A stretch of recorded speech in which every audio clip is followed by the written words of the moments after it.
Stella Assange joins me now from Canberra. Stella, welcome to 7:30. Thank you.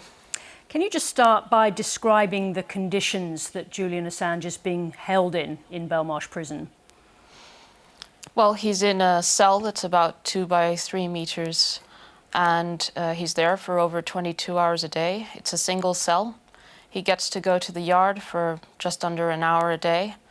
And he's been there for over 4 years. He's not serving a sentence, so it's very difficult. We don't know how long it will take for Julian to be free. Now, you've said that he is suffering profoundly in those conditions and that his health is declining by the day. Do you think that his life is in danger? Absolutely. I mean, even before Julian went into Belmarsh prison on the 11th of April 2019, he had spent 7 years confined inside effectively an apartment in Knightsbridge with no outside space. His health was already in a poor state before he entered Belmarsh prison, and he is spending many hours in isolation, 22 hours a day on average.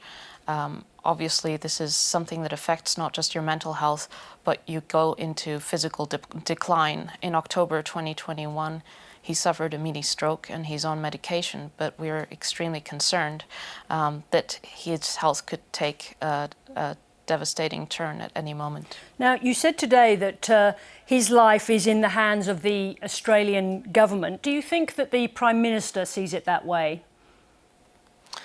I think the Australian Prime Minister has looked into the case and understands what's at stake for Julian's life. He understands that if Julian goes to the United States, he will most likely not survive that extradition, and that this is now critical for Julian to be released, and that it is urgent for him to find a solution with his counterparts in the United States for Julian to be able to come home. Now, at the same time, in question time, when asked about this today, the Prime Minister repeated his position that too much time had passed in Julian Assange's case and that his ongoing incarceration serves no purpose.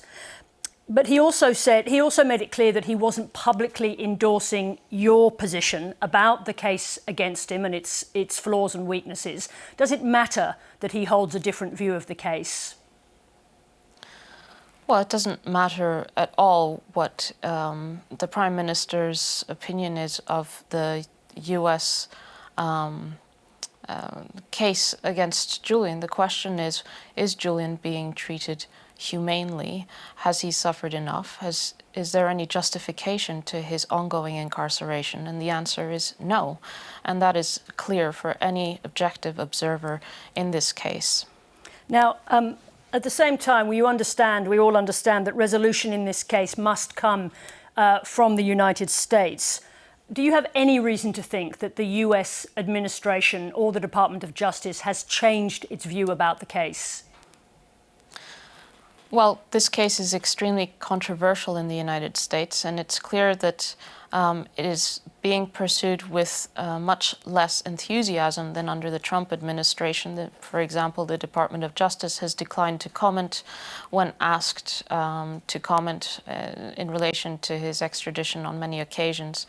And the US administration is being confronted with this case all the time. Just a few weeks ago, it was World Press Freedom Day. Both the State Department and the White House were asked at their press conferences about Julian, because this is a case of incredible hypocrisy.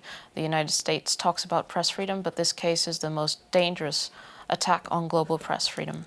Now, at the same time, President Joe Biden is facing a hostile Congress, and there are a number of Republicans currently in Congress who were part of that Trump administration who made very strong statements about Julian Assange and his guilt in this matter.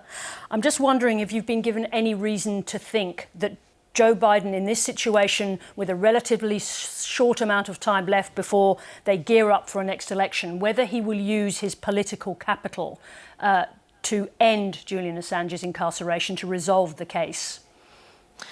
Well, I don't believe that President Biden wants this to be part of his legacy. This is a Trump-era case, and even within his own party, the progressive wing of the Democrats wrote an open letter to President Biden and to the Attorney General saying that this case is not just a danger to the First Amendment, but it also undermines the U.S. administration's ability to conduct its foreign policy, for example, when it is attempting to advocate for the freedom of journalists like Evan Gershkovich in Russia. And to be clear, that's the Wall Street Journal journalist who was recently detained by Russia and is currently in prison in Russia. That's correct, and his case mirrors that of Julian. What the U.S. is accusing Julian of is the way Russia has detained this U.S. journalist. Now, I just want to ask you a personal question, if I may, for a moment. You married Julian Assange actually inside Belmarsh prison last year. You've been together for 9 years, I think is that right? 9 years, and you have 2 sons together. How do you personally maintain any sort of equilibrium in your life, trying to raise children while fighting for his freedom in such enormously complex circumstances?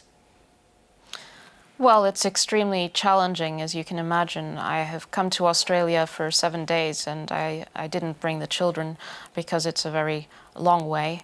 But every parent has struggles, you know, to weigh their different obligations. And in this case, my greatest fear and the greatest risk is that our children grow up without their father. And so I see Julian once or twice a week. We speak every day over the phone. The children are in contact with their father. They see him, they speak to him. And we try our best to be a family, a normal family, and we want to be together, so that's what we're fighting for.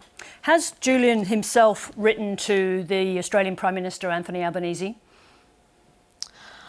I don't want to go into what Julian's done, but we are in conversations with the Australian administration.